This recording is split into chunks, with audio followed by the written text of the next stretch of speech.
కేతుక్రీస్తు చంద్రగ్రహణం సందర్భంగా మెదక్ జిల్లాలో ప్రసిద్ధిగాంచిన శ్రీ ఏడుపాయల వనదుర్గ భవానీమాత దేవాలయంను తాత్కాలికంగా మూసివేయనున్నట్లు ఆలయ అధికారులు తెలిపారు. గ్రహణ కాలంలో ఆగమ శాస్త్ర నియమాల ప్రకారం ఆలయంలో దర్శనాలు, పూజా కార్యక్రమాలు నిలిపివేస్తారు.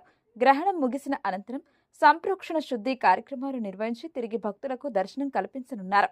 భక్తులు ఈ విషయాన్ని గమనించి తమ దర్శన కార్యక్రమాలను ముందుగానే ప్రణాళిక చేసుకోవాలని ఆలయ కమిటీ విజ్ఞప్తి చేసింది. దృశ్య న్యూస్ ప్రతినిధి సిల్వర్ రాజేష్, మెదక్ జిల్లా.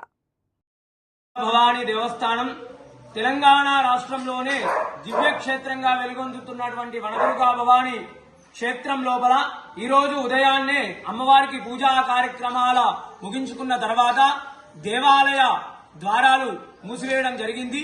ఈ రోజు కేతుగ్రస్త చంద్రగ్రహణం కారణంగా అమ్మవారికి పూజా కార్యక్రమాలు ముగించుకొని ఆలయ ద్వారాలు మూసివేయడం జరిగింది.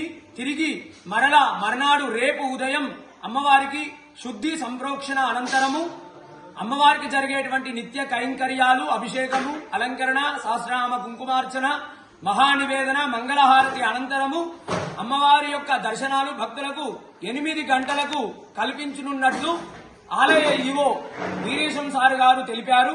అదేవిధంగా మకా పుబ్బా నక్షత్ర జాతకులు, అదేవిధంగా కర్కాటక సింహరాజుల వారు ఈ యొక్క గ్రహణాన్ని చూడరాదు. ఈ గ్రహణము పగటిపూట ఉంటుంది కాబట్టి గ్రహణ వేదన ఉదయం 8 గంటల నుండి ప్రారంభమవుతుంది. ఈ గ్రహణము మధ్యాహ్నం 3:20 నుంచి సాయంత్రం 6:48 వరకు ఈ గ్రహణం ఉంటుంది. ఈ యొక్క గర్భిణీ స్త్రీలు ఈ రోజు అదేవిధంగా గ్రహణం మరునాడు రేపు కూడా జాగ్రత్తగా ఉండాలి. అందరూ కూడా గ్రహణ సమయంలో పట్టు స్నానము, విడుపు స్నానము చేయాలి. భోజన ఇతర కార్యక్రమాలన్నీ కూడా ఉదయం 10 గంటల వరకు ముగించుకోవాలి. అందరూ కూడా అమ్మవారి నామాన్ని గ్రహణ కాలంలో అమ్మవారి నామమైనటువంటి శ్రీమాత్రే నమః అనే నామాన్ని జపించడం వల్ల మంచిది. వనదుర్గా మాత.